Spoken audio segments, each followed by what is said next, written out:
শ্রীকৃষ্ণ এখানে আসুরিক পন্থার বর্ণনা করছেন। এই জগতে বদ্ধ জীবেদের দুভাগে ভাগ করা হয়েছে। যারা দিব্য গুণে জন্মগ্রহণ করেছেন, তারা নিয়ন্ত্রিত জীবনযাপন করেন, অর্থাৎ তারা শাস্ত্র এবং সাধুর গুরু বৈষ্ণবের নির্দেশ অনুসারে মেনে চলেন। শাস্ত্র যদি মেনে না চলেন, বৈষ্ণবেদের আদেশ অনুযায়ী চলেন। ভগবানের ভক্ত যার যেমন আধার থাকে সেমন আদেশ দেয়।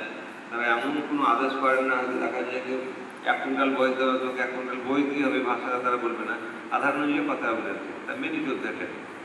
বৈষ্ণবেদের নির্দেশ মেনে চলেন, আর যারা খাম খেয়ালি চলে সেটা আলাদা। প্রামাণ্য শাস্ত্রের আলোকে কর্ত অনুষ্ঠান করা উচিত। শুনছি শিখু, বৈষ্ণবেদের নির্দেশ মেনে চলেন, প্রামাণ্য